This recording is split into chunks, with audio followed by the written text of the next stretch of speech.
Bismillahirrahmanirrahim. Assalamualaikum warahmatullahi wabarakatuh.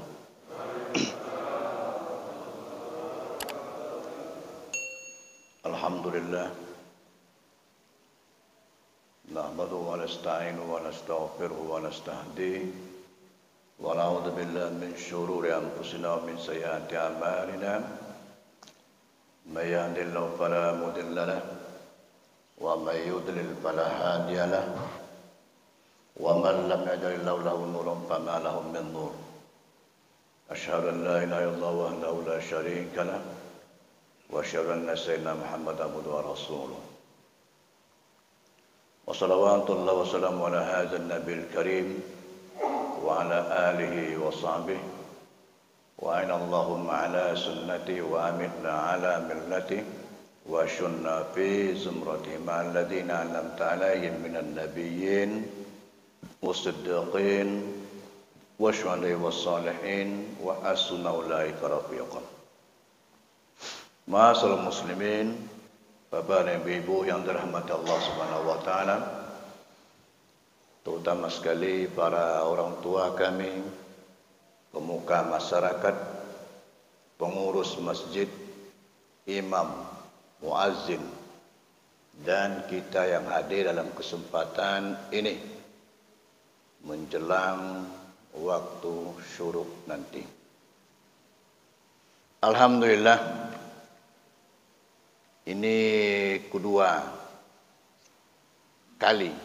yang kedua saya ke masjid ini.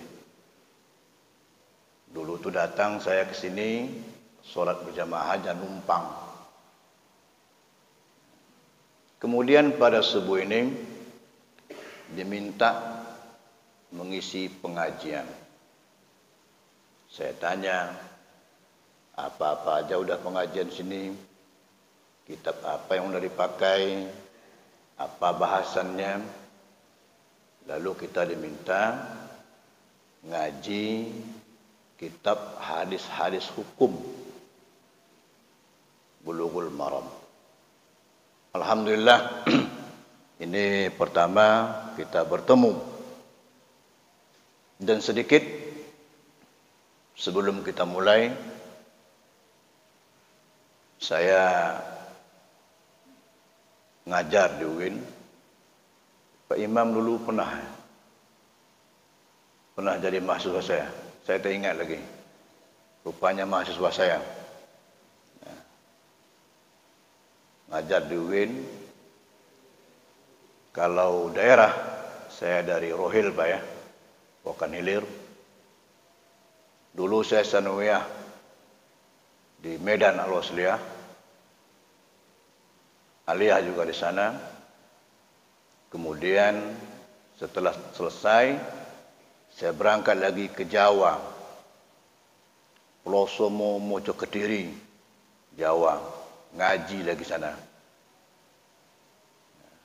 Pesantren Al-Falah yang dikenal dengan Gusmi. Kemudian setelah selesai itu, saya berangkat ke Mesir. Kuliah S1 sana. Selesai. Kemudian mau S2 berangkat ke Syria yang sekarang perang nih Pak ya. Saya 97 di Syria, 97, 98. Tak bisa juga, akhirnya pulang ke tanah air. Pertama saya mengabdi di sekolah saya Medan dulu. Setelah itu pulang ke Riau, baru melanjutkan studi ke Malaysia di UM, University Malaya. Dan sekarang ngajar di UIN. Tetap sana. Itulah gambaran ringkasnya. Ya kan? Jadi pada subuh ini kita diminta ngaji hadis-hadis berkaitan hukum. Tidak ada kitab yang paling cukup monumental yang berkaitan hadis hukum kecuali kitab Bulughul Maram ini. Waktu saya di Al-Azhar dipelajari nih Pak. Guru saya mengajar Syekh Profesor Toharoyan. Beliau sudah meninggal lebih kurang setahun lalu dah. Itu guru saya dulu yang ngajarkan ini. Dia bermazhab Maliki, bukan Syafi'i. Karena ulama-ulama Al-Azhar yang mengajar berbagai mazhabnya. Ada Hanafi, ada Syafi'i, ada Maliki, ada Hambali. Kebetulan guru saya yang ini, Syekh Toharoyan, dia bermazhab Maliki. Di lokal Pak, yang ngajar ini dulu. Nah, jadi di mana-mana kitab ini dipelajari. Sangat bahkan di Al-Azhar pun dipelajari. Di mana-mana, karena ini kitab hadis hukum yang sangat dipakailah, diakui oleh umat Islam seluruh dunia ini. Di Indonesia dipelajari, di pondok-pondok pesantren dipelajari. Terakhir, ada ulama hadis yang mensyarah kitab ini. Juga guru saya waktu di Syria dulu. Syekh Nuruddin Itir. Sudah meninggal, ada beberapa bulan lalu deh. Ada ulama hadis, alumni Al-Azhar. Juga ulama terkemuka di Syria. Sempat kita berguru. Beliau terakhir, ulama terakhir setahu saya, yang mensyarahkan kitab ini, yang dia beri judul kitabnya I'lamul Anam. Dan itu juga kitab itu dipelajari juga. Banyak tempat-tempat masjid yang pelajari kitab itu. Kita juga itu salah satu sumbernya. Nah, Bapak dan Ibu yang saya muliakan, mempelajari hadis-hadis hukum ini, di samping kita mengetahui apa dasar kita dalam suatu keyakinan fikih yang kita amalkan atau yang kita yakini selama ini, itu memperkuat hati kita. Apa dasar dalam masalah itu? Apa dasar saya seperti ini? Apa dasar menghukumkan seperti ini? Dari mana sumbernya? Bagaimana pula tanggapan para ulama dalam masalah ini? Makanya mengaji kitab hukum seperti ini, baik itu hadis Nabi ataupun kita fikih, kita mesti berlapang dada. Itu konsepnya Pak ya.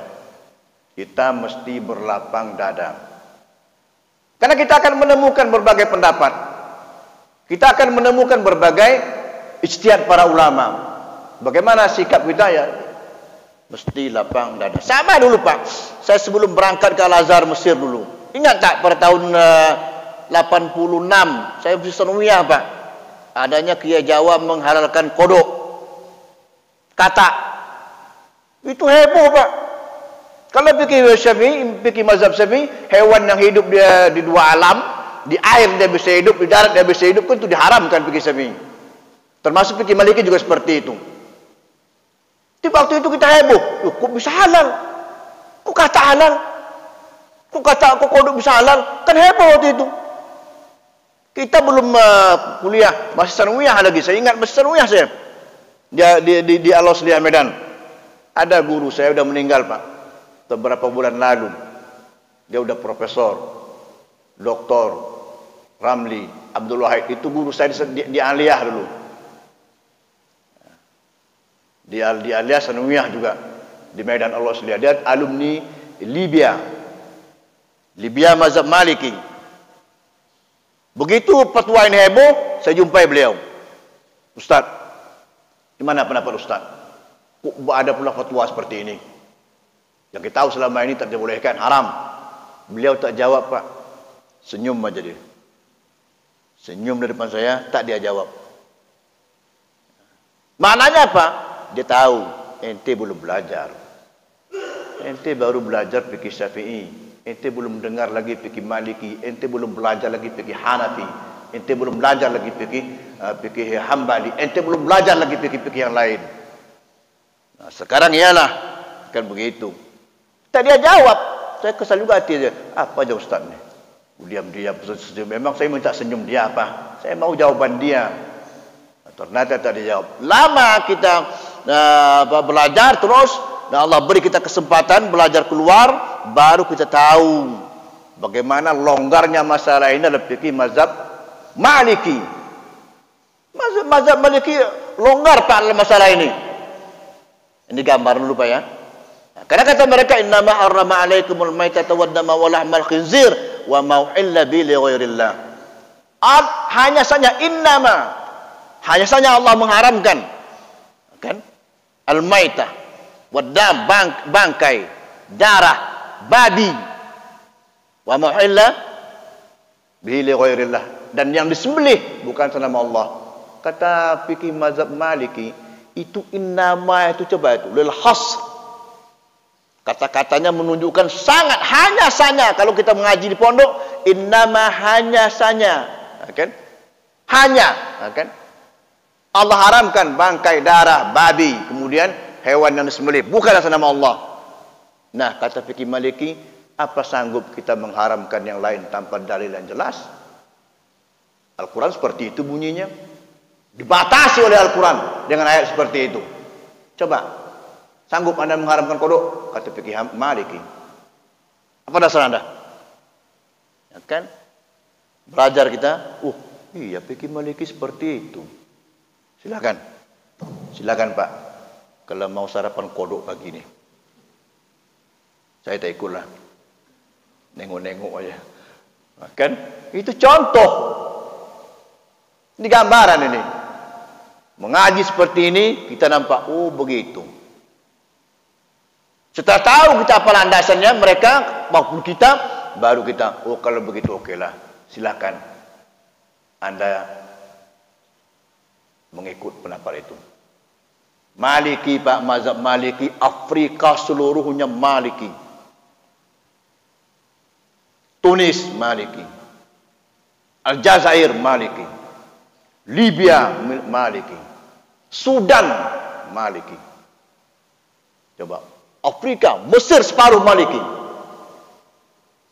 Separuhnya Syafi'i, karena Imam Syafi'i meninggal sana. Nah, sebagian lagi banyak juga Hanafi. Nah, coba begitulah gambarannya. Kita alhamdulillah di Indonesia, karena dulu pernah berdasar pendakwah, demikian juga kegiatan bagaimana pemimpin Islam pada masa dulu, ya, di Arab, akhirnya masuk Indonesia ini pendakwah ulama-ulama bermazhab Syafi'i, terutama yang dari Yaman, Hadramaut, itu Syafi'i itu Pak. Maka tanpa disadari Asia Tenggara ini, pesisir, semua lah, masuk kita, Malaysia, Thailand, sebagai Singapura, Brunei, itu bermazhab fikih Syafi'i. Ini gambaran. Ini gambarannya. Nah, jadi seperti itu. Jadi kitab Bulughul Maram ini ditulis oleh ulama terkenal. Dia dianggap sebagai Amirul Hadis, atau ulama terkemuka sekali yang berkaitan dengan ilmu hadis, yang berkaitan dengan hadis Nabi. Siapa itu? Imam Ibnu Hajar Al-Asqalani, orang Mesir Pak, orang Mesir. Beliau tulis ini, dia kumpulkan hadis Nabi berkaitan masalah hukum, dia tulis, dia buatlah judulnya Bulughul Maram, sampai ke tempat tujuan. Dia tulis buku ini. Sebelum dia menulis buku ini, beliau juga salah satunya ulama mensyarahkan kitab hadis Sahih Bukhari yang paling fundamental sekali, atau yang paling inilah terbaik, kitab Fathul Bari, Syarah Sahih Imam Al-Bukhari. Hingga Imam Asy-Syaukani, Imam Asy-Syaukani ini ulama Zaidiyah, ya, Syiah Zaidiyah yang hidup di Yaman. Imam Asy-Syaukani menyebutkan la hijrata ba'dal fathi. Itu hadis Nabi. Sebetulnya hadis Nabi ini maknanya tidak ada hijrah lagi setelah Futuh Mekah. Futuh Mekah tahun 9 Hijriah. Tidak ada hijrah lagi setelah Futuh Mekah. Tapi kata Imam Asy-Syaukani, dia maknakan la hijrata ba'dal fathi. Tak perlu lagi baca syarah Bukhari yang lain setelah Anda baca kitab Fathul Bari. Siapa penulisnya? Imam Ibnu Hajar Al-Asqalani. Orang Mesir, dia juga menulis kitab Bulughul Maram. Jadi kitab yang kita baca ini, penulisnya bukan pengumpulnya lah, bukan sebarang ulama. Ini ulama terbesar, dan alhamdulillah pula Imam Ibnu Hajar Al-Asqalani ini orang Mesir, dia bermazhab Syafi'i. Dia mazhab Syafi'i, Pak. Kalau kita baca bagaimana khazanah ilmu Islam, mayoritas ulama-ulama hadis bermazhab Syafi'i. Itu pula hebatnya. Oke, Bapak-bapak dan Ibu-ibu yang dirahmati oleh Allah Subhanahu wa taala. Jadi itu gambaran sedikit mengenai kitab yang kita pelajari. Jadi di sini kan udah ada. Saya tanya Pak Imam, ini kitab ini masalah fikih, Pak. Mulai ibadah segala macam, fikih nikah, fikih perang, fikih bisnis, fikih segala macam ada sini nih. Jadi saya tanya Pak Imam, apa udah ada pengajian fikih? Udah ada. Oke, kalau begitu kita pilih-pilih aja hadis-hadis yang perlu kita bahas. Tapi nampaknya hadis pertama ini sangat perlu juga untuk kita bahas pada subuh ini. Oke. Jadi hadis yang pertama, kita mulai, nanti ada tanya jawab, nanti silakan. Apa persoalan yang berkaitan masalah ini, atau mungkin masalah-masalah lain yang mau didiskusikan nanti beberapa menit sebelum selesai pengajian. Bismillahirrahmanirrahim. An Abi Hurairah radhiyallahu anhu qala Rasulullah sallallahu alaihi wasallam fil bahri wa tuhuru ma'uhu al-illu maitatuhu. Akhrajahu al-arba'atu wa Ibnu Syaibah wal lafzu lahu wa as-sahhahu Ibnu Khuzaimah wa Tirmizi wa rawahu Malik wa Syafi'i wa Ahmad.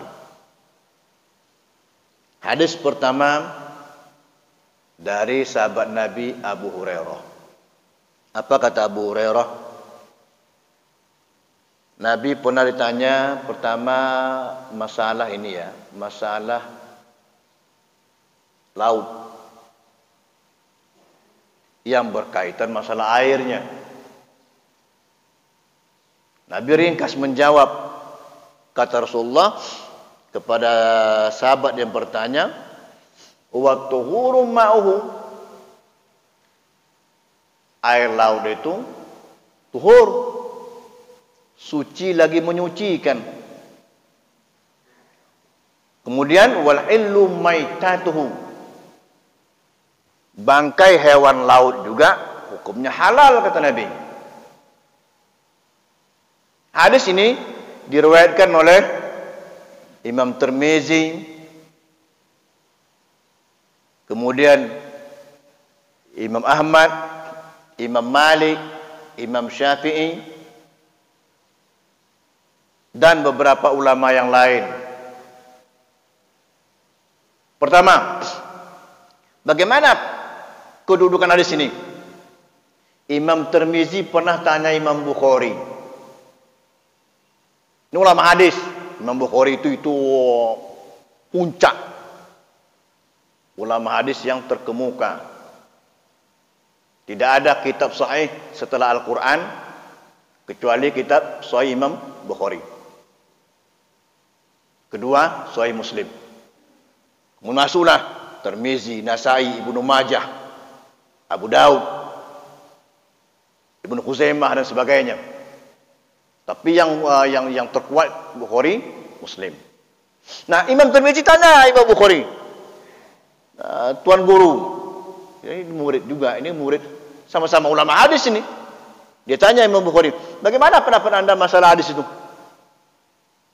Jawaban Nabi masalah air laut, wa tahuru ma huwa al-hillu maitatuhu. Ini hadis riwayat Imam Malik.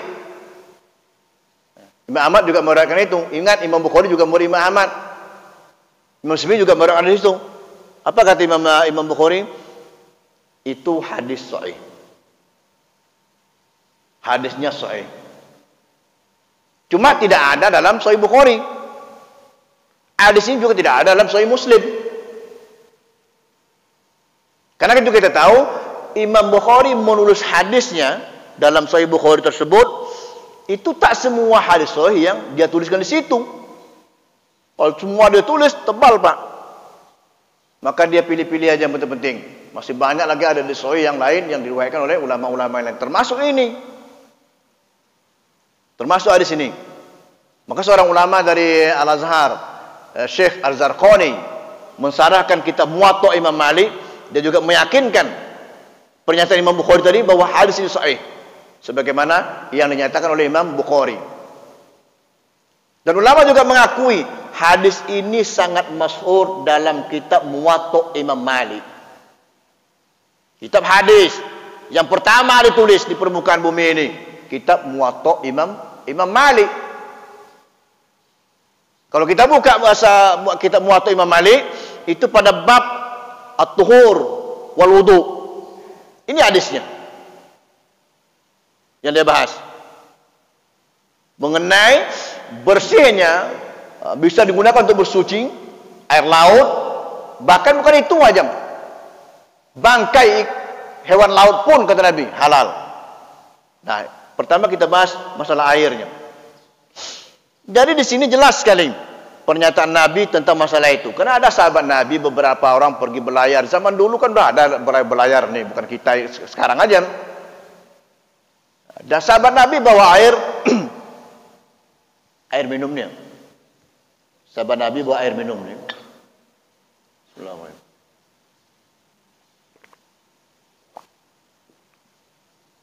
Tercoki juga su. Sahabat Nabi bawa air minum ini tak mencukupi. Ragu mereka menggunakan air laut.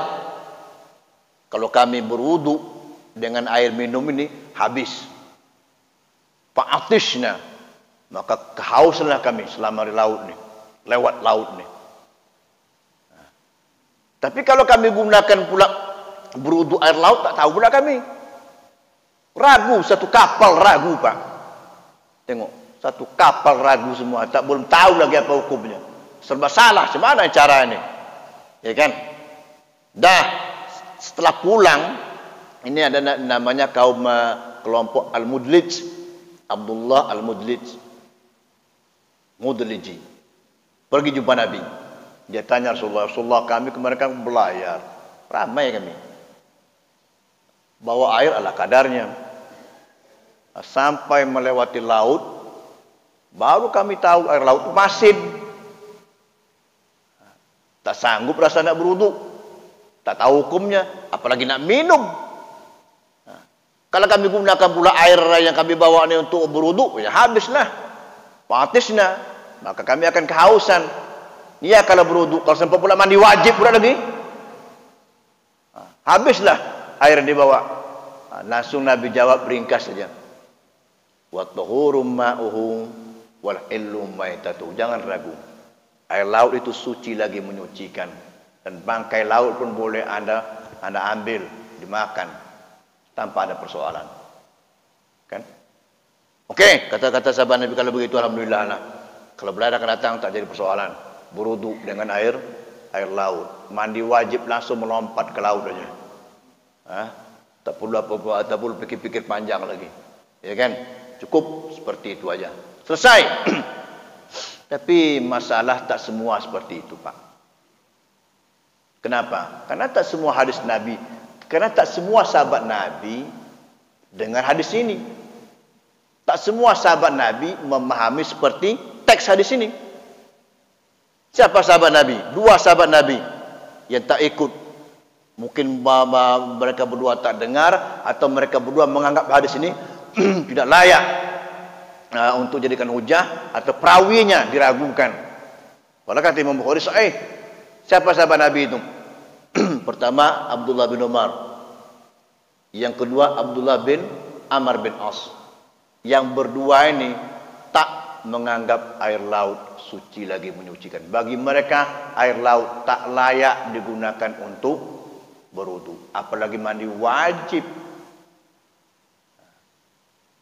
Kata sahabat Nabi Abdullah bin Umar, bertayamum lebih ahabbu ilayya minal wudu bima'il bahari. Bertayamum itu lebih aku sukai ketimbang saya berwudu menggunakan air laut. Coba, ya terserah. Hadisnya diakui kok. Mungkin mereka tak tahu. Mungkin bagi mereka hadisnya kurang tak bisa jadikan hujah, kurang kuat perawi segala macamnya. Itu bisa dilihat dalam kitab Al-Mughni Ibnu Qudamah. Jadi kata bagi sahabat yang dua ini, mereka tak menggunakan air laut, tak mau. Tak mereka anggap suci lagi menyucikan. Ya terserah. Ini hadis jelas dan ini juga yang diakui oleh para ulama. Umat Islam di mana-mana sudah mengakui hadis seperti ini, diterima oleh umat secara keseluruhan.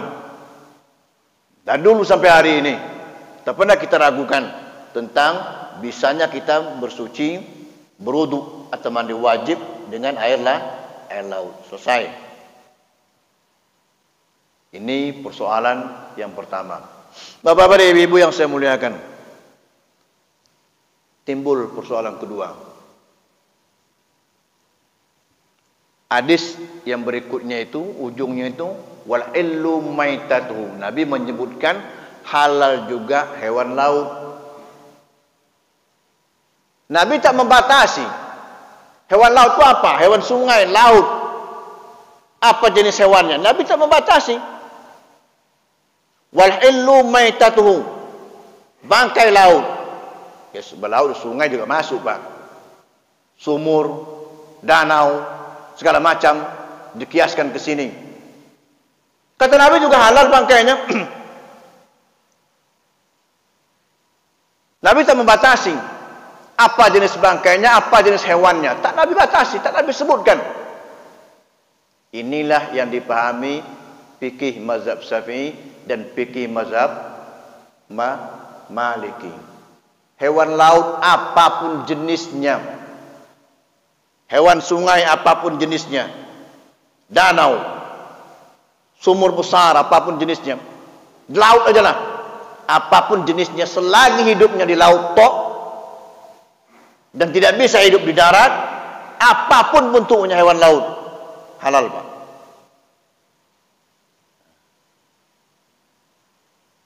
Mau beli hiu silakan. Berapa bulan tuh, Pak? Setengah tahun mungkin baru habis. Hiu sebesar itu. Paus. Ya kan? Umum hadisnya. Maaf cakap, anjing laut. Selama dia di laut hidupnya, tidak hidup di darat, fikih Syafi'i, oke. Hadisnya jelas. Fikih Maliki oke, hadisnya jelas. Ya kan? Ada yang ketat sedikit. Hambali. Fikih Hambali mulai ketat dia. Kata dia hewan laut semua halal kecuali difda, katak laut. Kemudian al-hayyah, ular laut. Kemudian timsah, buaya laut. Buaya di sungai, Pak. Dalam fikih Syafi'i juga itu termasuk hewan buas. Buaya hewan buas. Kalau hewan buas dasarnya jelas, kullu zinabin minas sibai fa aklu haram wa kullu zi mikhlaq minat thair. Ini hadis riwayat Imam Muslim. Hewan buas yang punya taring haram. Burung-burung yang punya mikhlab namanya dia, kuku pencakar taring, kuku-kuku buasnya ini, itu juga haram. Ini udah tahu kita selama ini udah tahu kita. Hewan buas yang ada taringnya, ganas, haram. Burung-burung buas yang ada kuku cakar itu elang, Pak, haram. Udah tahu kita sejak dulu. Maka tengok elang menangkap ikan di laut, santai aja, Pak. Begitu dia turun tak pernah meleset, pasti dapat. Itulah buasnya. Nah, sekarang persoalan dalam fikih Syafi'i, oke. Laut, hewan sungai, sumur, semua segala macam lah. Selagi itu hewan tersebut hidupnya di laut dan tak bisa hidup di darat, mutlak ada hewan laut, sungai, oke. Apapun jenisnya, halal. Karena hewan laut juga sungai tidak wajib disembelih, Pak. Tidak sama dengan hewan ternak. Ya, mana ada orang sembelih ikan? Kalau seandainya wajib menyembelih ikan, saya tak bayangkan, capek, Pak. Nah, boleh ikan teri 5 kilo, menyembelih ikan teri ini lama, Pak. Sekecil-kecil itu. Jam berapa selesai menyembelih ikan teri? Jam berapa selesai? Kapan ibu nak masak? Tunggu menyembelih lagi, boleh sembelih teri lagi. Boleh sembelih lagi ikan. Oh, banyak sekali. Makanya ada keringanan, tidak wajib sembelih kecuali hewan ternak. Kecuali hewan ternak. Nah, jadi ini kan karena keringanan seperti inilah, maka fikih Imam Syafi'i oke lah, hewan apapun, jenis apapun, laut, silakan. Mau sempat anak sembelih atau tidak, udah mati udah di laut dah, ambil aja lah, selama tidak merusak, selama tidak membusuk segala macam. Nah, tapi ada pengecualian, Pak. Ada hadis Nabi muttafaqun alaih, lafaz Imam Muslim begini menyebutkan, in ramaita bisahmika fazkurismallah ta'ala. Apabila Anda memanah, menembak hewan yang Anda tuju, yang Anda tembak segala macam, apa kata Nabi? Fazkurismallah. Waktu sebelum menembak ucapkan bismillah. Wa in wajadtahu ghariqan fil ma' fala ta'kul. Tapi kalau setelah Anda tembak, hewan itu masuk dalam sungai, hewan masuk dalam sumur, hewan masuk dalam danau, mati, fala ta'kul, jangan makan. Karena matinya bukan, kemungkinan besar bukan mati kena tembak, Pak. Mati tenggelam. Nembak rusa malam, berburu rusa malam hari, tembak dengan senapang yang ampuh yang dia bawa. Ini senapang biasa lah untuk menembak binatang, hewan ternak apa kan? Bukan senapang perang pula. Tembak, bismillah. Bismillah. Tuh, kena rusanya. Dicari semalam malam, tak jumpa. Sampai pagi besok itu mau menoreh karet getah, nampak rusa dalam sumur. Nampak bagian lehernya ditembus peluru. Nah, kalau jumpa seperti itu, kata Nabi, fala ta'kulu, jangan Anda makan, karena kemungkinan besar dia mati bukan kena tembakan, tapi kena jatuh dalam parit, jatuh dalam sungai. Nah, nampak kan? Nah, tapi kalau betul-betul dia ditembak hidup dan tidak di bawah pokok kayu apa segala macam, itu kemungkinan besar dia mati kena tembak, ya silakan. Nah, jadi di sini nampak sekali bagaimana agak longgarnya sedikit, agak lebih luas lah, Pak, bukan longgar, saya tak sebutkan longgar, agak lebih meluas pemahaman dalam fikih Imam Syafi'i bahwasanya hewan laut apapun jenisnya, semasa dia betul-betul laut, hewan laut, tidak komunitas bisa hidup di darat, atau dia hewan sungai, hewan sumur segala macam yang betul-betul di sana hidupnya, tidak bisa hidup di atas, mutlak tak wajib disembelih, bangkainya pun halal dimakan selagi tidak memudaratkan. Ini yang kita pakai selama hari ini. Nah, walaupun begitu Bapak-bapak dan Ibu-ibu, ada mazhab yang lebih ketat, Pak, dalam masalah hewan laut. Siapa itu? Mazhab fikih Imam Hanafi. Ini ketat, Pak. Bagi fikih Imam Hanafi, yang halal cuma as-samak wa anwa'uhu, ikan dan sejenisnya. Selain dari itu haram. Coba bayangkan, waktu di Mesir,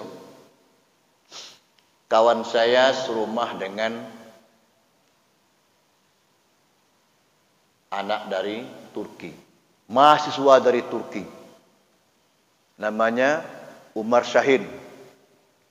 Yang satu lagi Jabal.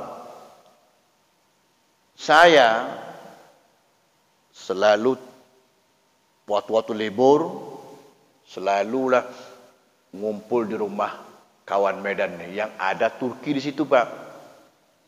Yang serumah dengan Turki. Saya masih ingat betul Umar Syahin. Nah, ketika suatu hari saya dengan kawan saya anak Medan, sekarang dia anggota dewan di Medan, PKS. Pergi belanja, Pak. Ada nama sana tempat belanja Zainab. Daerah Zainab sana agak jauh dari kota sedikit. Pergi belanja sana, yang kami beli udang. Udang kan? Tahu udang kan? Nah, mana pula tak tahu. Tak tahu pula udang dekat nak meninggal sudah. Ya. Kami beli udang. Sampai ke rumah kami masak. Selesai, ada yang digulai, ada yang dibakar, digoreng maksudnya. Letakkan di meja makan. Setelah selesai, nak makan lagi tinggal, karena sana kami ganti-gantian masak, biasalah. Saya panggillah Umar Syahin di kamarnya. Umar, ya Allah. Nakul, ya Allah, ya Allah, ya Allah, nakul. Umar, bangun, makan. Dia guling-guling dia. Mendengar itu, oke. Langsung dia keluar. Ingat Pak, orang Turki sekamar tidak boleh berdua. Orang Turki sekamar mesti sendiri. Tidak ada istilah Turki sekamar berdua, tidak ada. Kecuali kita sekamar berlima, Pak. Semak di kamar itu. Di Turki tak boleh begitu. Begitu kita masuk kamarnya aja, dia langsung keluar tuh. Itu adab Turki. Kalau kawan Turki nanti harus tahu itu. Begitu kita masuk kamar dia langsung keluar itu. Tak boleh. Kalau laki-laki bukan perempuan. Kalau perempuan iyalah. Tak boleh. Itu adab mereka seperti itu. Keluar, makan, duduk. Oh, kita kan gembira, Pak. Beli udang kan bukan tiap hari. Harganya mahal, sama di Arab udang juga mahal kok. Sama waktu ke sini juga. Begitu dia nampak udang kami masak, langsung marah-marah dia. Tabak tak haram le. Kenapa anda masak yang haram ni? Saya demi Allah, Pak. Masih ingat saya itu. Bingung saya. Apa Umar ni? Tenggen Umar ni. Apa yang haram ni? Yang haramnya apa? Saya tanya, apa yang haram ni Umar? Itu ada tunjuk gambari udang. Ini haram, ini haram. Astagfirullahalazim. Pikir hati mungkin banyak minum tua beliau. Kok udang haram? Kita belum tahu, Pak. Itu tahun-tahun pertama kedua baru saya kuliah. Saya belum tahu itu masalah itu. Saya tanya, apa nih Umar? Coba, kami biasa ini anak Umar. Harga juga mahal. Beli ini bukan bisa tiap bulan. Apalagi tiap hari.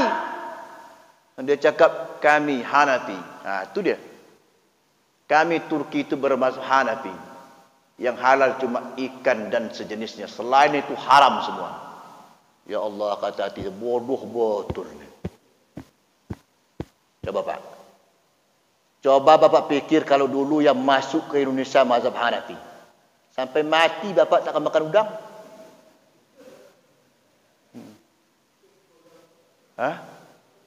Saya terfikir di hati saya, nasib baik Indonesia masuk mazhab Syafi'i. Udang halal, kerang halal, kepiting halal, semua halal. Kalau sempat kita mayoritas bermazhab Hanafi, meleleh liur nengok udang, Pak.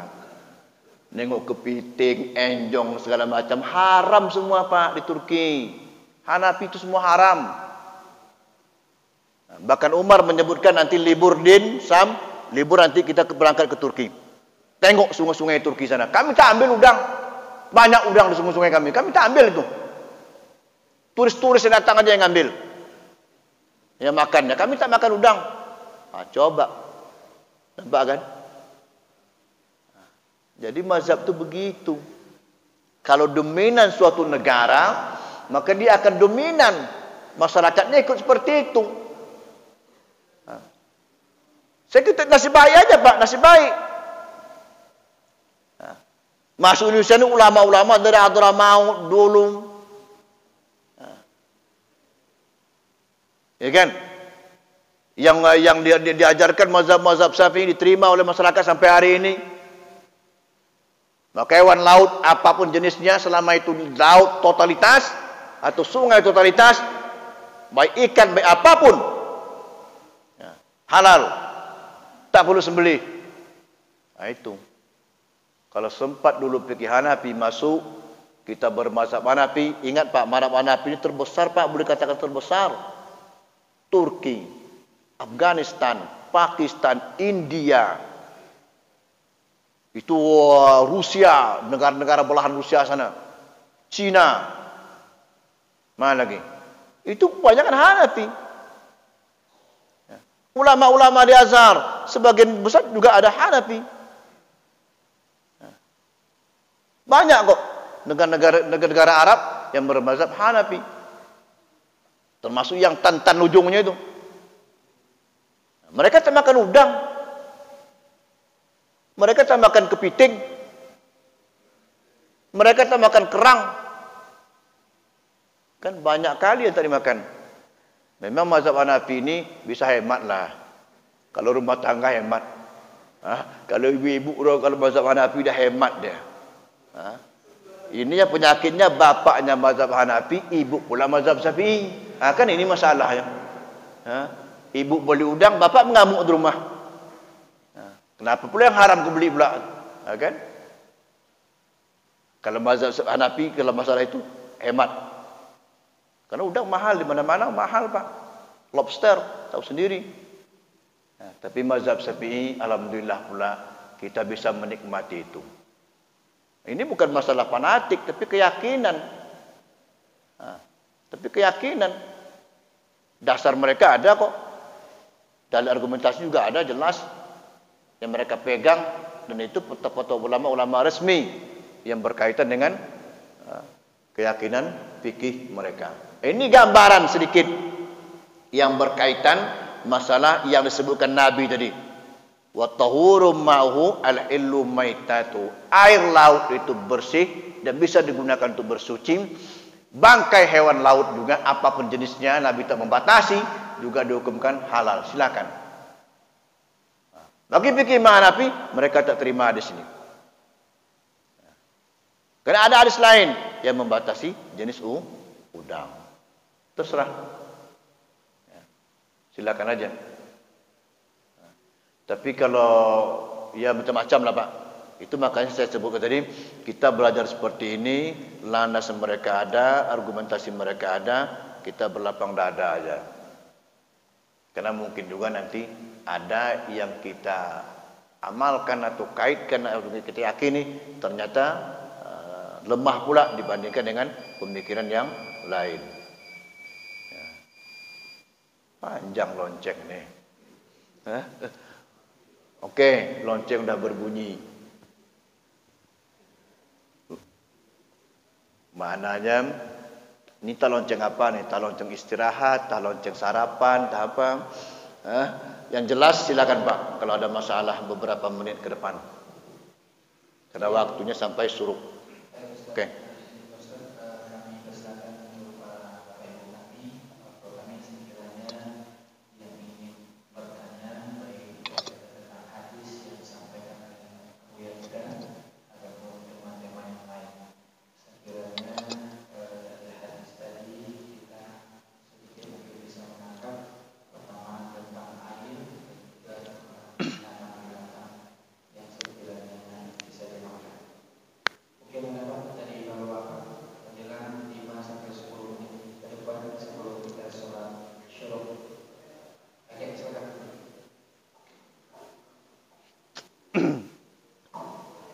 Assalamualaikum warahmatullahi wabarakatuh. Yang kami tanyakan ini masalah mazhab, Ustaz.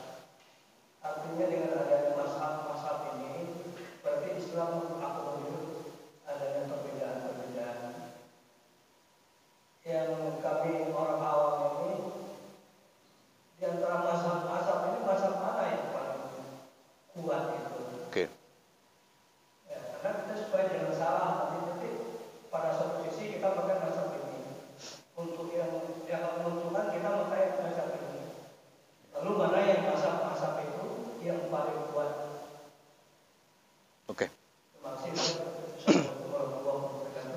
Waalaikumsalam warahmatullahi wabarakatuh. Ini pertanyaannya tinggi nih Pak. Ini kelas tinggi. Kenapa kelas tinggi? Mana mazhab yang terkuat? Satu konsep yang perlu kita pahami. Al-ijtihad la yunqadu bil ijtihad. Ijtihad satu ulama tidak bisa dibatalkan oleh ijtihad ulama yang lain. Pendapat mazhab Syafi'i tidak bisa dibatalkan dengan pendapat mazhab Hanafi. Pendapat mazhab Hanafi tak bisa dibatalkan dengan pendapat mazhab Maliki. Pendapat mazhab Maliki tak bisa dibatalkan dengan pendapat mazhab Hambali. Semuanya sama rata. Derajatnya sama. Tuh pertama dulu. Mazhab Hanafi, Maliki, Syafi'i, Hambali. Kemudian banyak lagi mazhab-mazhab fikih lain yang hilang Pak ya, yang tidak berkembang. Ini yang empat yang berkembang yang diakui di dunia. Mazhab Hambali cuma satu aja, negara Arab Saudi. Semuanya tingkatannya sama. Kenapa? Karena para imam mazhab ini, Imam Hanafi, Maliki, Syafi'i, Hambali ini imam mujtahid. Mujtahid mutlak. Mujtahid mutlak ini mereka punya kemampuan sampai udah batas kemampuan yang mereka miliki untuk mengeluarkan pendapat dengan argumentasi yang mereka pakai, dan pendapat itu wajib mereka gunakan selaku imam mujtahid. Nampak? Di mana yang kuat? Sama kuatnya Pak. Dari aspek mazhab itu sama kuatnya. Karena satu mazhab tidak bisa membatalkan mazhab yang lain. Ijtihad satu ulama tidak bisa membatalkan ijtihad ulama yang lain. Sama rata kekuatannya. Nampak kan? Contoh Pak. Fikih Syafi'i berijtihad. Mazhab Syafi'i. Sunnah muakkadah. Qunut subuh.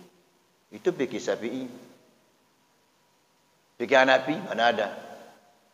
Hambali tak ada.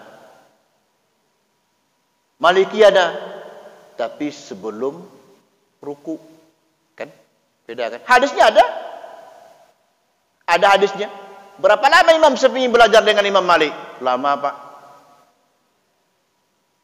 8 tahun lebih mungkin. Selama beliau belajar dengan Imam Malik, Imam Syafi'i ini makmum. Bagaimana fikih Imam Malik? Baca bismillah Fatihah Imam Malik Pak, batal solat. Karena Al-Fatihah, karena maksudnya bismillah. Karena bismillah di awal surah Al-Fatihah itu fikih mazhab Maliki, itu bukan ayat Al-Fatihah. Bukan.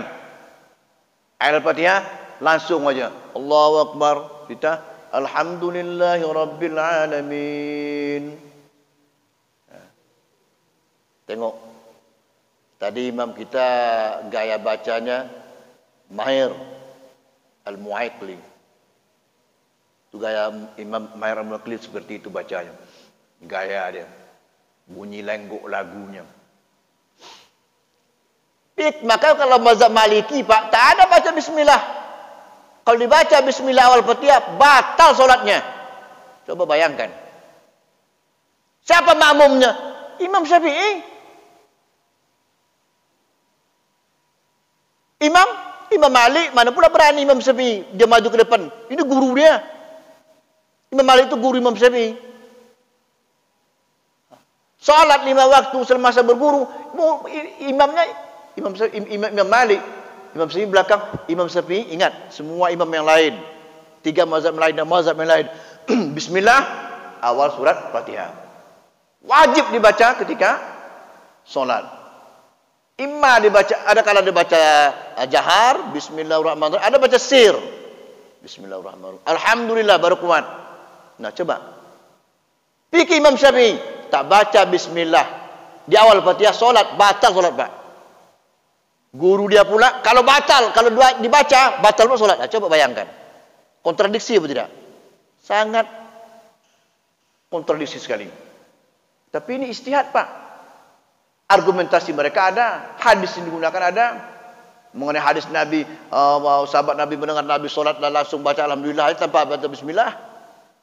Hadis Nabi yang lain mendengar baca bismillah.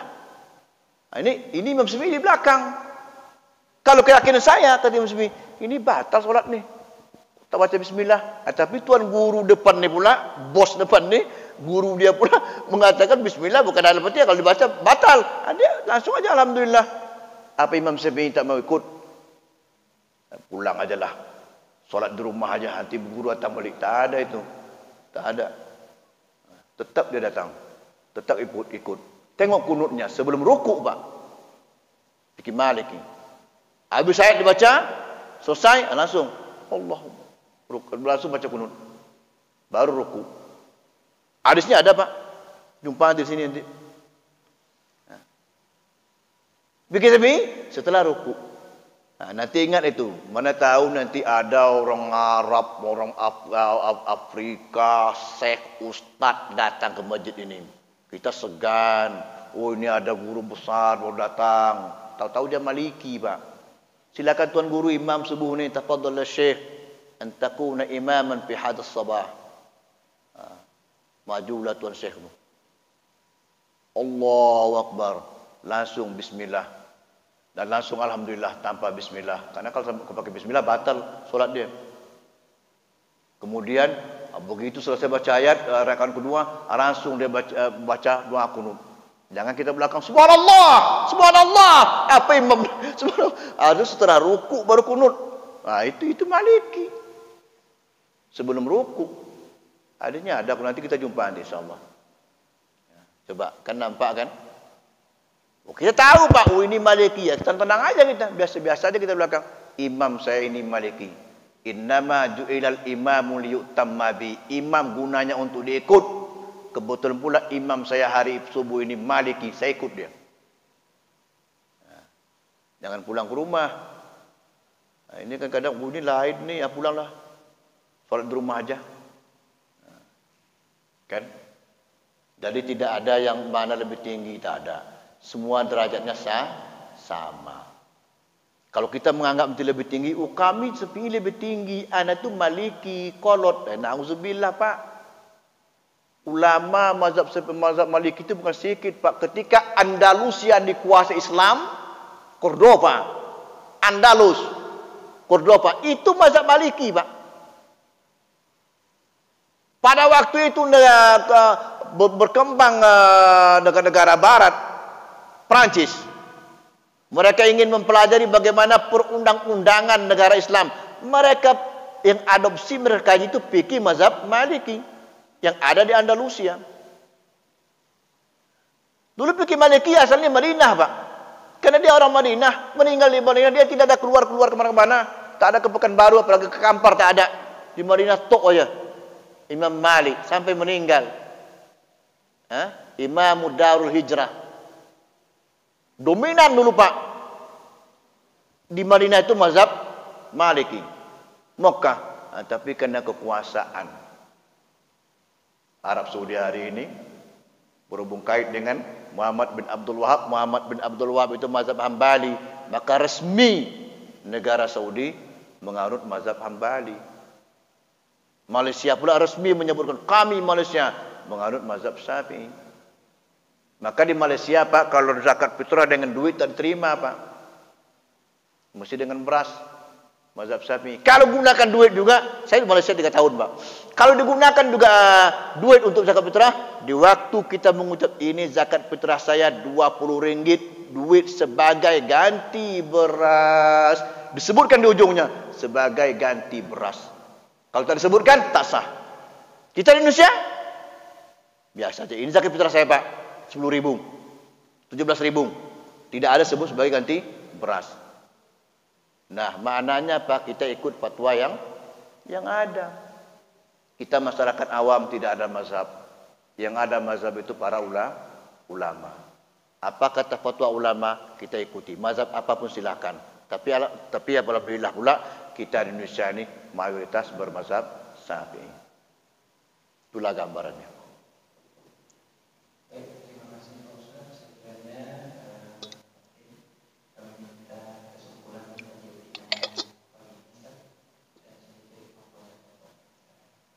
Oke. Oke. Tak ada pertanyaan lagi. Sarapan pun dah siap. Lama-lama bertanya nanti basi pula lontongnya kan. Jadi kesimpulannya hadis tadi menurut Imam Bukhari sahih sekalipun Imam Bukhari tidak menuliskannya dalam kitab Sahih Bukhari. Demikian juga dalam Sahih Muslim. Maknanya air laut suci lagi menyucikan, hewan laut apapun jenisnya fikih Syafi'i halal. Fikih Hanafi, fikih Maliki halal. Fikih yang ketat fikih Hanafi. Yang halal ikan dan sejenisnya, selain itu haram. Oke, itu sedikit kesimpulan yang kita kaji pada subuh hari ini. Semoga ada manfaatnya insyaallah. A'udzubillahi minasyaitonir rajim. Bismillahirrahmanirrahim. Alhamdulillahirabbil alamin. Wassalatu wassalamu ala asyrofil anbiya'i wa ala alihi washabihi ajmain. Allahumma ighfir lana wa liwalidina warhamhum kama rabbawna shighara wal jamil muslimina wal muslimat wal mu'minina wal mu'minat bi rahmatika ya arhamar rahimin. Allahumma 'allimna ma yanfa'una wanfa'na bima 'allamtana wa zidna hudan wa rahmatan wa ilman nafi'an. Allahumma zidna ilman wa imanan wa yaqina. Allahumma zidna ilman wa imanan wa yaqina. Allahumma zidna ilman wa imanan wa yaqina. Allahumma dafa' 'anna al-bala' wal ghala' wal fahsya'i wal munkar wal minan wal fitan ma dhara minna ma batan minna hadha khassa min buldan muslimin 'ammah. Allahumma ansur ikhwana al-mujahidin fi kulli makan. Allahumma wa'is sufufal mujahidin fi kulli makan ila kalimatika ya rabbal alamin. Allahumma a'izzal islam wal muslimin wa ahlikil kafarata wal kafir. Allahumma taqabbal minna du'ana innaka antas samiul alim wa tub 'alaina innaka antat tawwabur rahim. Rabbana atina min ladunka rahmah wa hayyi' lana min amrina rashada. Rabbana atina fid dunya hasanah wa fil akhirati hasanah wa qina adzabannar. Wa akhiru da'wana alhamdulillahi rabbil alamin. Wallahul muwaffiq ila aqwamit thoriq. Wassalamualaikum warahmatullahi wabarakatuh. Waalaikumsalam.